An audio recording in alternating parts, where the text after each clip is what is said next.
सभी बच्चों को बसंत पंचमी की हार्दिक शुभकामनाएं। एक मान्यता है कि ब्रह्मा जी ने जब सृष्टि की रचना की थी उस समय सारी सृष्टि मूक, शांत और नीरस थी। एक बार क्या हुआ कि ब्रह्मा जी पृथ्वी लोक का भ्रमण कर रहे थे, तो उन्होंने देखा कि सारी जनता मूक है, चारों ओर खामोशी छाई हुई है। तो उन्होंने सोचा कि शायद सृष्टि रचने में मेरे से गलती हो गई। वो उससे संतुष्ट नहीं थे, तो उन्होंने क्या किया कि अपने कमंडल से जल छिड़का। उनकी अद्भुत शक्ति से वहां ज्योति पुंज के साथ मातेश्वरी, माता सरस्वती प्रकट हुई। उनके हाथ में वीणा थी। जब उन्होंने वीणा का मधुर नाद किया तो संसार के सभी जीव जंतुओं को वाणी और ध्वनि प्राप्त हुई।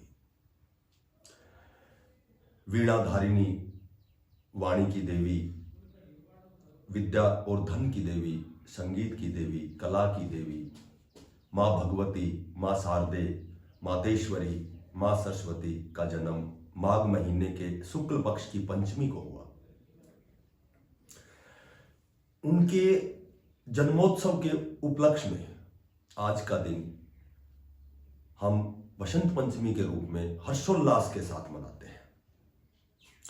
जब भी हमारी भारतीय संस्कृति और सभ्यता में जब भी हम कोई महत्वपूर्ण कार्य का आगाज करते हैं, आरंभ करते हैं, तो मातेश्वरी की पूजा और अर्चना की जाती है। सर्वप्रथम गणेश वंदना की जाती है। एक मान्यता के अनुसार एक बार क्या हुआ कि देवताओं में आपस में प्रतिस्पर्धा हो गई कि सर्वप्रथम अग्र पूजा किसकी होनी चाहिए। क्या हुआ कि सभी देवता ब्रह्मांड का भ्रमण करने लगे कि हमें अग्र पूजा किसकी करनी चाहिए। क्योंकि गणेश जी ब्रह्मांड का भ्रमण नहीं कर सकते थे, क्योंकि उनका जो वाहन था वो मूषक था। अब मूषक तो ब्रह्मांड का भ्रमण कर नहीं सकता। गणेश जी ने क्या किया कि उन्होंने सोचा कि माता पिता से बढ़कर किसी की आराधना कैसे हो सकती है, किसी की पूजा कैसे हो सकती है। उन्होंने अपने माता पिता की पूजा की और गंतव्य स्थान पर सबसे पहले पहुंच गए। जब सभी देवता वहां पहुंचे तो उन्होंने देखा कि गणेश जी तो सबसे पहले पहुंच गए।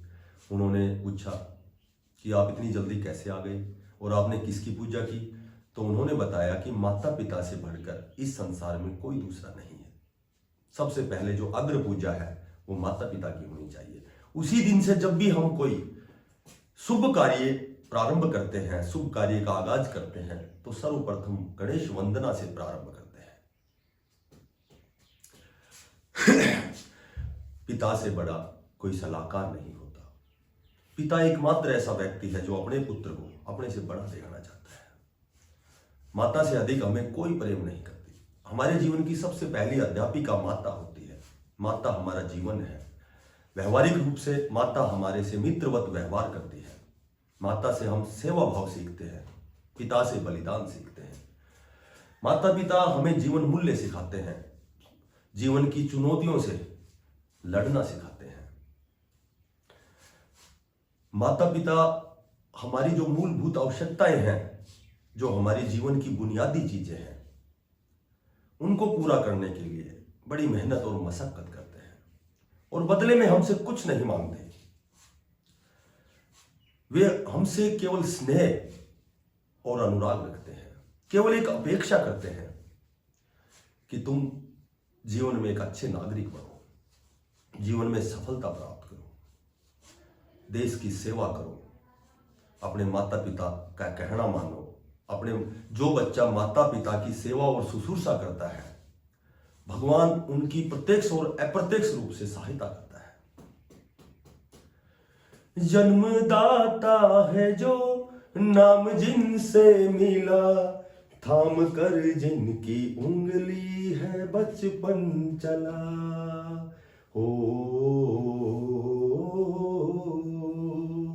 कांधे पर बैठ के जिनके देखा जहां, ज्ञान जिनसे मिला, क्या बुरा क्या भला।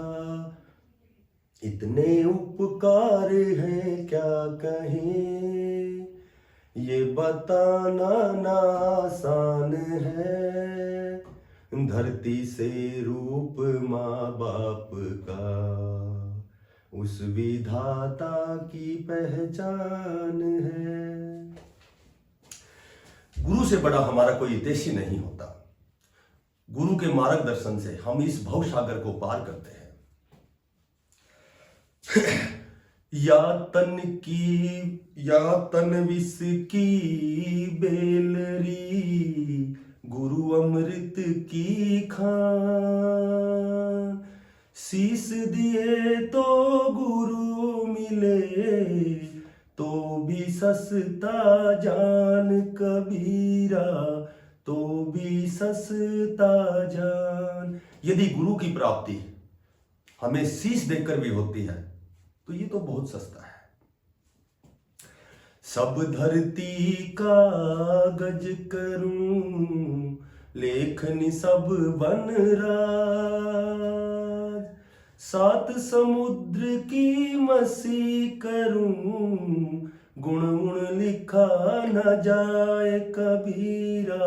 यदि पूरी धरती के बराबर हम कागज लेते हैं और इस धरती पर जितना भी जंगल, वृक्ष, पेड़ पौधे जितने भी यहां व्याप्त हैं उनकी मैं कलम बनाता हूं, और 7 समुद्र में जितना जल विद्यमान है यदि मैं उसकी स्याही बनाता हूं, तब भी गुरु के गुणों को नहीं लिखा जाता। हमें हमेशा हमारे गुरुजनों का सम्मान करना चाहिए, गुरुजनों का आदर करना चाहिए। करता करे न कर सके, गुरु करे सब होए। 7 द्वीप 9 खंड की, गुरु से बड़ा न कोई, प्यारे गुरु से बड़ा न कोई। सारे तीर्थ धाम आपके चरणों में, हे गुरुदेव प्रणाम आपके चरणों में, चरणों में। सारे तीर्थ धाम आपके चरणों में, हे गुरुदेव प्रणाम आपके चरणों में। एक बार क्या हुआ कि एक गुरु और शिष्य दोनों खिलौना बनाते थे और उनको बाजार में बेचने जाते थे। जो भी खिलौनों को बेचने से जो आमदनी होती थी, जो आय होती थी, उसी से वो अपना गुजर बसर करते थे, उसी से अपना जीवन चलाते थे, जीवन यापन करते थे। गुरु के मार्गदर्शन से शिष्य खिलौना बनाने में बड़ा दक्ष और पारंगत हो गया। जब वो खिलौने बेचने जाते थे तो जो शिष्य के खिलौने थे उनके दाम अधिक मिलते थे, और जो गुरु के जो खिलौने थे उनसे तो औसत मूल्य देते थे वो। लेकिन गुरु फिर भी रोज अपने शिष्य को सलाह देते थे कि अभी तुम्हारे खिलौनों में सफाई की और जरूरत है। शिष्य ने सोचा कि मेरे खिलौने जब मैं बेचता हूं तो दाम अधिक मिलते हैं, लेकिन फिर भी गुरु मुझे रोज सलाह देते हैं, शायद गुरुजी मेरे से ईर्ष्या करते हैं। एक दिन जब गुरुजी की सलाह से तंग आकर शिष्य ने कहा, गुरुवर मेरे खिलौने के दाम तो अधिक मिलते हैं और आपके तो बहुत सामान्य से कम मिलते हैं, औसत मूल्य मिलता है। सुधार करने की तो आवश्यकता आपको है, आप मुझे क्यों कहते हैं? यह सुनकर गुरुजी ने बड़े विनम्र होकर कहा कि जब मेरी जो आयु तुम्हारे जितनी थी, जब मैं तुम्हारे जितनी आयु का था, उम्र का था, तो मेरे खिलौने के पैसे मेरे गुरुजी से अधिक मिलते थे। तो मैंने भी वही बात कही जो तुमने मुझे कही है। उस दिन के बाद मेरे गुरुजी ने सलाह देनी बंद कर दी और मेरे अंदर जो कला थी वो अधिक नहीं जगी और मैं एक अच्छा कलाकार नहीं बना। तो कहने का भाव यह है, शिष्य इस बात को समझ गया और उसने क्षमा याचना की और उसके बाद वह शिष्य बहुत बड़ा कलाकार बना। कहने का भाव यह है कि हमारी जो सीखने की प्रक्रिया है जब तक रहती है, जब तक हम जिज्ञासु होते हैं, जिस गुरु ने हमें सब कुछ सिखाया है, इस भवसागर को पार करना सिखाया है, हम उसी गुरु से कई बार प्रतिस्पर्धा करते हैं और वहां से हमारा पतन शुरू हो जाता है। शिक्षा से केवल ज्ञान, मान, सम्मान पद और प्रतिष्ठा प्राप्त होती है, लेकिन हम उसे अपनी उपलब्धि समझ लेते हैं और अहंकार कर बैठते हैं। और जब व्यक्ति अहंकार करता है तो उसके सीखने की जो प्रक्रिया है वह अवरुद्ध हो जाती है। बच्चे का सबसे बड़ा गुण यही होता है कि वह जिज्ञासु होता है। जब तक हम सोचते हैं कि हमें कुछ नहीं आता तो सीखने की प्रक्रिया निरंतर चलती रहती है। और जिस दिन हमें अहंकार हो गया, अहम हो गया, दर्प हो गया, घमंड हो गया, अभिमान हो गया कि हमें तो बहुत कुछ आता है, वहां से हमारी जो प्रक्रिया अवरुद्ध होना शुरू हो जाती है। किसी ने एक बहुत अच्छी बात कही है कि मैं इस संसार का सबसे जीवित और बुद्धिमान प्राणी हूं, और बुद्धिमान केवल इसलिए हूं कि मैं यह जानता हूं कि मैं कुछ नहीं जानता।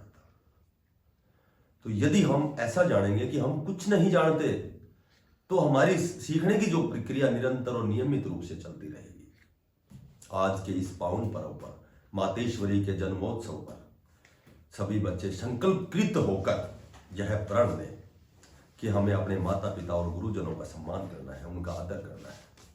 हमें अपने माता पिता के सपनों को साकार करना है, माता पिता के बुढ़ापे का सहारा बनना है, गुरुजनों का सम्मान करना है, इस भवसागर को पार करना है। हमेशा गुरु का सम्मान करेंगे, देश की सेवा करेंगे, हम देश के विकास में अपना अहम योगदान देंगे। 3 रंग का नहीं है वस्त्र, ये ध्वज देश की शान है। यही है गंगा, यही हिमालय, यही हिंद की जान है, और 3 रंग से रंगा हुआ ये मेरा हिंदुस्तान है। जय हिंद, जय भारत।